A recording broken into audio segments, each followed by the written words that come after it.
역대하 21장 6절에서 7절 두 절 말씀을 우리 같이 한번 읽어볼까요? 6절입니다. 그가 이스라엘의 왕들의 길로 행하여 아합의 집과 같이 하였으니 이는 아합의 딸이 그의 아내가 되었음이라.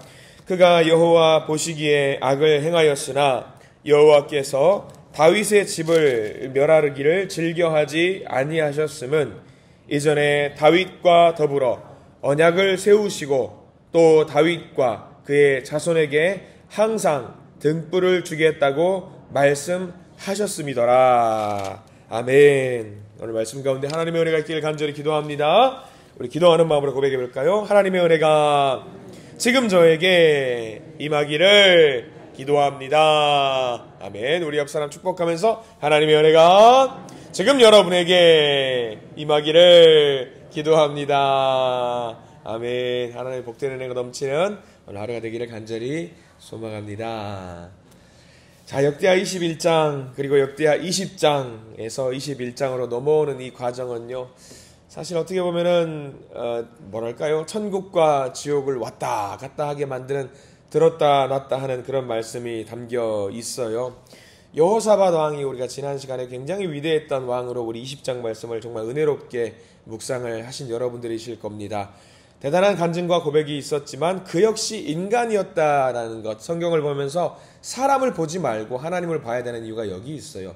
아무리 위대했던 왕이라고 할지라도 그 사람도 결국은 인간입니다. 사람이에요.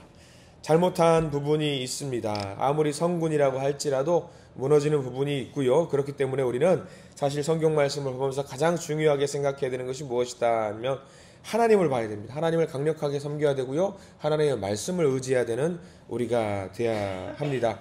21장 말씀은요, 유다 왕국이 걷잡을 수 없이 무너지는 그 시작점에 서 있습니다.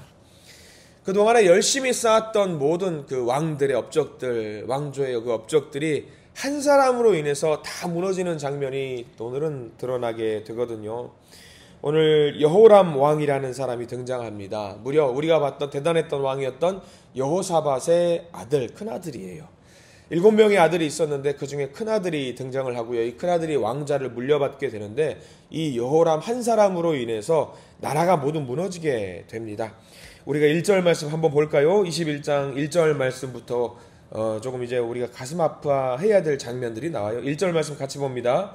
여호사밧이 그의 조상들과 함께 누움에 그의 조상들과 함께 다윗성에 장사되고 그의 아들 여호람이 대신하여 왕이 되니라. 여기는요, 여호사밧이 잘했다라는 이야기가 나와 있어요. 그 말미에 정말 잘했다라는 이야기가 나오냐면 그의 조상들과 함께 누움에, 그리고 또 이어서 그의 조상들과 함께 다윗성에 장사되고, 그의 조상들이라고 했던 말은 무슨 말이냐면 하나님을 잘 따랐던 왕들의 그 무덤에 같이 안장이 되었다라는 이야기거든요. 한 번이 아니에요. 두 번이 나옵니다. 두 번이나 그의 조상들을 강조하면서 여기서 말한 조상은 다윗을 말합니다. 조상들과 함께 안장이 되었다라는 것을 이야기해요. 목사님, 이건 뭐 늘 유다 왕들이 안장되었다라는 것, 묘실에 묻었고 그의 왕들, 조상들과 함께 묻었다라는 이야기, 흔히 나오는 이야기 아닙니까, 목사님? 아니에요. 거기 반드시 메모하십시오. 21장 1절 제일 끝자락에 공란이 있다고 한다면요, 21장 20절이라고 꼭 적어 놓으십시오. 21장 20절. 같은 장이기 때문에 우리가 잠깐 보고 올까요? 21장 1절과 대비되는 21장 20절, 제일 끝절입니다. 제일 끝을 봐보세요. 21장 제일 끝에. 20절인데요. 우리 20절 말씀 같이 한번 읽어볼까요? 20절입니다. 시작. 여호람이 32세에 즉위하고 예루살렘에서 8년 동안 다스리다가 아끼는 자 없이 세상을 떠났으며 무리가 그를 다윗성에 장사하였으나 열왕의 묘실에는 두지 아니하였더라. 대조가 됩니다. 그의 아버지 여호사밧 왕이 묻었던 방식과 다른 방식으로 묻히거든요. 그리고 거기서 끝나지 않아요. 좀 안타깝지만 20절 바로 앞절에 있는 19절에는 사람들이 여호람 왕을 어떻게 생각하는지도 나옵니다. 자, 19절 말씀도 같이 한번 읽어볼까요? 시작. 여러 날 후 2년 만에 그의 창자가 그 병으로 말미암아 빠져나오매 그가 그 심한 병으로 죽으니 백성이 그들의 조상들에게 분향하던 것 같이 그에게 분향하지 아니하였으며, 거기 밑줄 그으십시오. 그에게 분향하지 아니하였으며 얼마나 못된 왕이었는지가 나와 있는 거예요. 그리고 그는 어떻게 죽었다? 병으로 죽었습니다. 8년 통치하는데 8년 중에 한 4년은 병치레로 고생을 해요. 병치레로. 그러면 여러분 생각해 보십시오. 실제로 여호람 왕이 실질적으로 통치하는 시기는 한 4년밖에 되지 않아요. 그러면 그동안의 그 수십 년 동안의 유다 왕조를 아름답게 만들어 놨던 그 모든 결과물들이 단 몇 년 만에 쓰러진 거냐면 3년 내지 4년 만에 와르르 무너진 거예요. 이게 뭘 말하는지 여러분도 아시겠죠? 공든탑이 무너진다라는 말 여러분 잘 아실 겁니다. 공든탑이 무너지는 것은요, 톡 한번 건드리면 끝나는 거예요. 톡 한번. 그러니까 여호람 왕이 했던 모습을 통해서 우리가 너무 잘 깨달아 알아야 되고 우리 스스로를 독려하고 권면하고 잘 다스려야 돼요. 자, 우리가 이 말씀을 좀 잘 기억하면서 기억을 해야 됩니다. 여호람이 죽고 나서 분향하는 것도 아까웠던 그 왕이지요. 그런데 그 여호람 왕을 세운 사람이 누구였는지 우리가 잘 기억을 해야 돼요. 여호람을 왕으로 만든 사람이 누구였을까요? 그의 아버지 여호사밧입니다. 여호사밧. 이게 정말 우리가 가슴을 아프게 하는 거예요. 여호람이 무슨 잘못을 했는지 한번 볼까요? 우리 4절 말씀 보겠습니다. 4절 말씀, 21장 4절 말씀 같이 읽습니다. 시작. 여호람이 그의 아버지의 왕국을 다스리게 되어 세력을 얻은 후에 그의 모든 아우들과 이스라엘 방백들 중 몇 사람을 칼로 죽였더라. 아들들이 7명이 있었어요. 7명이 있었는데 그 아들이 모조리 칼로 죽임을 당하고요. 그에게 반대했던 장군들도 모조리 죽임을 당합니다. 아우들을 죽여요. 얼마나 끔찍한 일입니까? 그리고 이때에 가장 활동을 왕성하게 했던 선지자는 엘리야 선지자입니다. 엘리야 선지자가 이런 악한 일을 한 이제 여호람 왕에게 선포하는 말을 하는 내용이 담겨 있습니다. 우리 쭉 넘어가서 21장 13절 말씀 함께 볼까요? 엘리야가 이 상황을 보고 하나님의 말씀을 전하는데요. 하나님이 어떤 말씀을 전하는지 21장 13절 같이 읽습니다. 시작. 오직 이스라엘의 왕들의 길로 행하여 유다와 예루살렘 주민들이 음행하게 하기를 아합의 집이 음행하듯 하며 또 내 아비 집에서 너보다 착한 아우들을 죽였으니 거기 밑줄을 그어볼까요? 너보다 착한 동생을 죽였다. 착하다라는 말은요, 성경에서 착하고 선하다라는 말은요, 사람에게 착하고 사람에게 선하다는 이야기가 아니에요. 여호와 하나님의 앞에서 착했느냐, 여호와 하나님 앞에서 선했느냐, 그 이야기를 하고 있는데 여호람 왕보다 그 동생이 어땠다라는 이야기면 착했다, 선했다. 누구에게? 하나님께. 그럼 여호람은 상대적으로 선하지 않았다라는 것을 이야기하고 있습니다. 굉장히 큰 죄를 저질렀던 사람이지요. 알 수 없습니다. 왜 이렇게 됐을까? 자격지심이 있었을까요? 뭘까? 왜 그랬을까? 알 수 없지만 우리는 그렇게 될 수밖에 없었던 구조가 있었음을 우리가 알고 있습니다. 왜 그랬을까요? 왜 이런 잘못을 저질렀냐면 우리가 6절 말씀 보면은 그 내용이 나와 있어요. 6절의 말씀. 21장 6절 말씀에 여호사밧이 했던 잘못이라고 해야 될까요? 글쎄요. 여호사밧이 직접적으로 한 것은 아니었겠죠. 근데 이런 상황이 펼쳐질 수밖에 없는 상황을 여호사밧이 만들어요. 6절 말씀 읽어봅니다. 시작. 그가 이스라엘 왕들의 길로 행하여 아합의 집과 같이 하였으니 이는 아합의 딸이 그의 아내가 되었음이라. 그가 여호와 보시기에 악을 행하였으나. 여기서 나온 딸은 누군지 아시죠? 여호사밧이 며느리로 데려왔지요. 아합의 딸 아달랴를 데리고 왔습니다. 아달랴를 데리고 오면서 바알 우상을 데리고 들고 왔지요. 그리고 아합으로 말미암아 그 아합의 집처럼 살았다라고 이야기를 하고 있어요. 이스라엘의 왕들, 그러니까 북이스라엘의 왕조가 아합의 집처럼 살았다라고 한다면 그러려니 하겠습니다.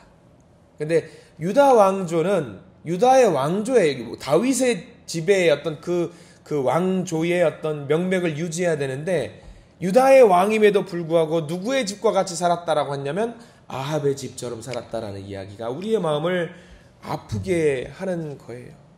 얼마나 아픈지 몰라요. 여호사밧이 했던 그 신앙 고백을 우리가 분명히 배워야 됩니다. 그를 따라가야 됩니다만 그렇다고 해서 그가 했던 잘못이 없어지는 것은 아니지요.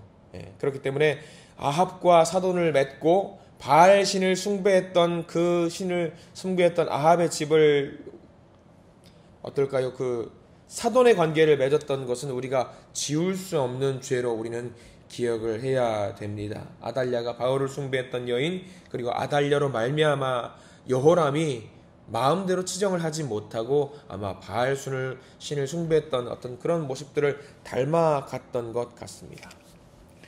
재밌는 사건들이 있어요. 지금 야합의 그 가문과 지금 여호사밧의 가문에 재밌는 어떤 내용이 좀 나오는데요. 여호람이라고 하는 이 아들의 이름이 뜻을 해석을 하면은 하나님께서 높이신다라는 말이거든요. 이름 잘 지었어요. 굉장히 잘 지었습니다. 근데 당황스러운 일이 하나 있는데 여호사밧의 아들이 여호람이에요. 여호람의 아들 이름이 뭐냐면 나중에 나오겠지만 아하시아거든요. 이건 나중에 뭐 외울 필요는 없습니다. 에이 설마 막 그럴 겁니다. 여호사밧, 여호람, 아하시아 그렇게 왕조가 이어져요. 근데 북왕조에는 아합 아들 이름이 뭐냐면 여호람이에요. 아들 이름이 같아요. 그럼 여호람의 그 다음 왕이 누구냐? 이름이 뭐 같아요? 아하시아예요. 뭘 말하는지 아시겠죠? 우리 아들은 한번 이름을 같이 지어봅시다. 우리 같이 한번 잘해봅시다. 그럼 그 다음 왕의 이름도 우리 같이 한번 그 아들 이름들도 잘 지어봅시다. 그리고 그 이름들이 이어져요. 그때만. 그래서 사람들이 역사 공부할 때 여기도 여호람이 있고 여기도 여호람이 있네. 여기도 아하시아가 있고 여기도 아하시아가 있네. 헷갈려. 그때 왜 그랬냐면 사돈 관계를 맺으면서 어쩌면은 단일 국가를 다시 한번 만들어 봅시다라는 그런 의기투합을 했는지도 모르겠어요. 근데 그거는 하나님이 허락하신 내용이 아니었어요. 인간적인 얄팍한 술수를 꾀했던 그런 내용이 나오거든요. 아무튼 자녀 교육에 실패했던 여호사밧 왕의 모습을 우리가 보게 됩니다. 근데 한번 생각해 보는 거예요. 여러분들 아버지 되시는 분들, 어머니 되시는 분들은 아실 거예요. 자녀의 성품을 여러분들 아시죠? 내 아들은 이런 성품이 있고 저런 성품이 있고 이렇게 자라게 될 것이고 저렇게 자라게 될 것이다라는 걸 어느 정도는 알게 됩니다. 근데 우리가 성경을 묵상하다가 그런 생각을 하는 거예요. 여호사밧도 굉장히 지혜로운 왕이었고 나름 기도했던 왕이었는데 여호람이 왕이 되면은 저렇게 될 것이라는 것을 몰랐을까 생각을 한번 해보게 되는 거예요. 아버지가 왜 몰라요? 아들의 모습을 왜 몰라요? 그리고 무려 왕으로 세우기 위한 모습이 있을 텐데 왜 몰랐을까? 아마 어쩌면 알았을 것 같다라는 생각도 해보게 됩니다. 아무튼 그 선택은 유다를 이제 추락을 시키게 되는 상황을 만들게 되지요. 이 말씀은요, 굉장히 큰 의미가 담겨 있는 말씀이에요. 여호사밧이 이 다음 세대를, 우리의 자녀들을 양육하지 못해서 나라가 정말 추락하게 되는 안타까운 역사가 보여지게 되는 거잖아요. 몇 대를 걸쳐가지고 나라가 무너지는 것도 아니에요. 단 한 대 만에, 그것도 4년, 3년, 4년, 5년 만에 나라가 무너지게 되거든요. 그 주변에 있던 많은 나라들이 유다 왕국을 굉장히 무서워했고 두려워했어요. 속국으로 들어와 있습니다. 그러나 이 여호람 왕이 치정을 하면서 그 모든 나라들이 이제 도망갑니다. 다 무너져요. 이제 여호람 왕 무섭지 않아, 괜찮아 하면서 도망가 버립니다. 이게 얼마나 무서운 일인지 몰라요. 이 말씀을 묵상하게 되면 여러분들 21장 묵상을 하면서 꼭 기도하셔야 됩니다. 우리가 지금 여러분들 기도하러 이 자리에 나오셨어요. 저는 우리 믿음의 성도님들 분들이 기도하는 자리에 서 계시고 여러분들이 하나님께 복을 받고 하나님의 은혜로 하루하루를 살아가신다라는 것에는 일말의 의심이 없어요. 일말의 의심이 없어요. 그리고 하나님의 자녀가 되시고 하나님 나라의 백성으로 하나님이 반드시 끌고 가실 것이라는 것에 대해서는 정말 하나의 의심도 없습니다. 그런데 하나 걱정되는 것이 있어요. 저도 마찬가지입니다. 저도 잘해야 되겠습니다만 내 자녀들은 과연 어떻게 될까라는 생각을 한번 해보게 됩니다. 제가 처음에 전도사 사역을 시작했을 때에 서울에 경복교회라는 곳이 있어요. 청와대 바로 옆에 있는 교회에서 사역을 시작했으면서 제가 존경하는 목사님 중에 한 분이 있는데 그분이 저에게 사역을 시작하면서 이야기를 하는 거예요. 그때는 전도사였으니까 아주 이제 20살 이제 중반 이제 막 패기왕성했을 때 어린이부를 맡으면서 그 목사님이 저에게 그런 말씀을 하세요. 윤전도사님, 네 목사님, 나는 괜찮아. 무슨 말씀 하시는지 처음에 잘 몰랐어요. 밥 먹다가 하시는 거였거든요. 나는 괜찮은데 나는 이렇게 사역하다가 아마 하나님 나라를 가게 되겠지. 그런데 윤전도사님이 목사로서 사역을 하게 될 때는 만만치 않을 거야. 무슨 말씀이세요? 내가 함께 가는 여기 100명 넘는 이 인원들이 같이 신앙생활할 때는 이분들도 탄탄하고 그 밑에 사람들도 젊은 세대들 3040, 4050 세대들도 탄탄하더라. 그런데 그 아래 세대들은 나는 잘 모르겠더라.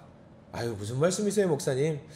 저들의 믿음을 저 부모 세대들이 잘 심어줘야 될 텐데 내가 그거는 확실하게 모르겠더라 라는 말씀을 하시는 거예요. 근데 요즘 제가 이제 목사가 되고 나서 사역을 하고 이제 본격적으로 사역을 할 때 보니까 여러분들 지금 주변에 있는 교회들이라든가 여러분들 믿고 있는 사람들, 이웃들 이야기를 한번 들어보세요. 그 세대가 믿는 거는 명확해요. 여러분들이 믿는 것이 명확한 것처럼. 근데 그 자녀들이 믿는 것이 명확할까? 또 그 자녀의 세대들이 믿는 것이 명확할까? 라고 물어보셔요. 그럼 약간 반신반의하는 분들이 분명히 있을 겁니다. 그게 우리 그 마음을 아프게 하는 거예요. 얼마나 아프게 하는지. 그러니까 우리가 21장 말씀을 통해서 깨달아야 될 것은 뭐냐면요, 우리가 우리 자녀들을 신앙으로 키워야 되는 이유가 있어요. 출세를 위해서 등 떠밀고 학원을 보내고 공부를 시키고 취업을 준비하게 하는 것은 우리 너무 열심히 해요. 세상적으로 강하게 만들기 위해서는 너무나도 열심히 해요. 근데 그렇게 자라는 아이들이 잘 됐어요. 세상적으로 잘 됐는데 그 마음속에 뭐가 없다? 예수가 없는 경우가 있다는 거예요. 이게 얼마나 마음 아픈지 몰라요. 그러면 그 아이들이 출세하면 뭐예요? 잘 되면 뭐 할 거예요? 하나님이 없는데 이 마음속에. 그러면 우리가 마음속에 뭘 새겨야 돼요? 출세하는 것도 중요하지만 그 마음속에 예수를 심어주는 것이 무엇보다 중요할 텐데 그것을 내가 안 했구나 가슴을 치면서 후회할 때는 이미 늦어버리다라는 거죠. 우리가 이 말씀을 잘 기억해야 돼요. 여호사밧이 아무리 잘하면 뭐예요? 칭찬받은 왕이면 뭐예요? 자녀 교육에 실패한 왕이 되었으니 그 자녀 교육에 실패한 왕으로서 성경의 기록이 남아있는데 우리가 얼마나 마음 아파야 됩니까? 하나님은 지금 이 말씀을 통해서 우리에게 경고를 하고 있습니다. 내가 예배를 드렸다고 우리 자녀가 예배를 드리던가요? 여러분 장담할 수 있으시겠어요? 내가 온전히 서 있다고 우리 자녀가 온전히 하나님 앞에 서 있을 수 있겠습니까? 아유, 목사님, 우리만 열심히 신앙생활하고 우리가 기도하면 자녀들이 하나님 앞으로 나오겠지요. 신앙은 나 하나의 것이 아니에요. 오늘 성경 말씀 뭐라고 중요한 표현이 하나 나오는데 6절 한번 보세요. 6절에 여러분 반드시 동그라미 표시하시고 7절에도 중요한 표현이 나옵니다. 우리가 읽은 본문인데 6절 어디에다 동그라미 표시를 해야 되는지 잘 보십시오. 그가 이스라엘의 여기는 그는 여호람을 말합니다. 여호람이 이스라엘 왕들의 길로 행하여 아합의 집과 같이 하였으니 거기 아합의 집에 표시를 하십시오. 아합이라고 하지 않았어요. 아합의 집이라고 했어요. 그리고 7절도 보실래요? 7절에 뭐라고 나와 있냐면 여호와께서 다윗의 집을 멸하기를 즐겨 아니하셨으면 다윗의 집이라고 했어요. 다윗의 집. 이게 뭘 말하는지 아세요? 한 사람을 보는 게 아니라 그 가문을 보신다라는 얘기예요. 여호람이 아무리 잘못했어도 그 여호람을 하나님께서는 벌하지 않으시는 이유가 있습니다. 다윗의 집과 약속을 맺으셨기 때문에. 아합의 집, 아합이 설마 잘했다라고 할지라도 아합의 집이 잘못했기 때문에 아합의 집은 멸망당할 수밖에 없는 거죠. 우리가 여호람을 잘 지켜봤으면 좋겠어요. 굉장히 중요합니다. 여러분들 아합이 되고 싶은 사람 한 명도 없어요. 모두가 다 다윗이 되려고 합니다. 그런데 여러분들 여러분들이요, 이 한 사람 한 사람이요, 다윗이 될 수는 있습니다. 다윗이 될 수는 있어요. 그런데 그 다음은 아합의 집을 따라갈 수도 있다는 것을 우리가 잘 기억을 했으면 좋겠습니다. 오늘 우리에게 말씀하십니다. 아합의 집을 따라가게 될 것이냐, 다윗의 집을 따라가게 될 것이냐. 내가 세우는 우리 가정은, 우리 다음 세대는 아합의 집인가 다윗의 집인가, 이건 굉장히 중요한 문제입니다. 의미 있는 교회, 의미 있는 가정이 되려면은요, 우리가 몸부림쳐야 돼요. 여러분들 집에서 자녀들에게 교회 좀 가라 하면은 자녀들이 교회 가던가요? 정말 안 가요. 정말 안 가요. 여러분들은 자연스러워요. 기도 안 하면 어때요? 불안하시죠? 성경 안 보면 어때요? 불안하실 거예요. 찬양 안 하면은 아유 불안해 그러실 거예요. 근데 여러분들의 자녀들도 똑같던가요? 성경 안 보는 게, 기도 안 하는 게 자연스러운 자녀들이 되어버리는 상황이 되면 우리는 안 될 거 아닙니까? 가끔 자녀들을 보면 그런 생각이 들 때 있어요. 저도 스스로 채찍질을 하는데, 자녀들이 예배를 드리든가요, 드려주던가요? 자녀들이 예배를 드려야 되는데 드려줘요. 누구를 위해서? 우리를 위해서. 아유, 예배 드리라고 하니까 뭐까짓까 한번 예배 드리지. 이거는 우리가 가슴 아픈 거예요. 자녀들이 예배를 드릴 수 있도록 우리들이 그를 잡고 나올 수 있는 저와 여러분들 되기를 간절히 소망합니다. 우리를 보고 우리 엄마 아빠 마음 편하게 하기 위해서 오늘 예배를 드려줘야겠다라는 이야기가 나오지 않도록 하셔요. 자, 우리가 하나님이 꿈꾸게 하셔서 간절히 소망하는 것은요, 우리가 갖고 있는 건강한 믿음이 우리 자녀들에게 그대로 전승이 되어서 우리 자녀들도 스스로 하나님께 기도하고 스스로 하나님을 믿는 그런 아름다운 자녀들이 되게 해달라고 이 시간에 여러분들 간절히 기도하시기 바랍니다. 이 믿음이 계승이 되고 전승이 되어서 내가 하나님을 높이는 것 이상으로 우리 자녀들이 하나님을 더 높일 수 있는 믿음의 가문이 되게 해달라고, 믿음의 명문 가문이 되게 해달라고 여러분 하나님께 간절히 기도하시길 바랍니다. 그 기도에 우리 하나님께서 반드시 응답해 주실 것이라고 믿습니다. 기도하겠습니다. 하나님 감사합니다. 이 시간 우리에게 말씀 주셔서 여호사밧이 이루었던 그 모든 것들을 그 아들 여호람이 한순간에 사라지게 만드는 것을 보게 됩니다. 우리가 이 말씀을 보면서 경계하고 깨우치게 해 주시옵소서. 우리의 자녀들에게 믿음을 전승하는 것은 너무나 중요한 일입니다. 선택이 아닙니다. 그것이 없으면은 우리 가정은 의미가 없고 우리 교회도 의미가 없습니다. 이 일을 위하여 함께 기도하는 우리 모든 자녀들의 기도들 응답하여 주시옵소서. 우리 교회와 함께 하시사, 우리 가정과 함께 하시사, 합력해서 선을 이루는 아름다운 교회 공동체가 되게 해 주시옵소서. 하나님 인도하여 주시고 우리의 마음을 모아주시고 하나님의 은혜를 부어 주시옵소서. 예수 그리스도 이름으로 간절히 기도드립니다. 아멘.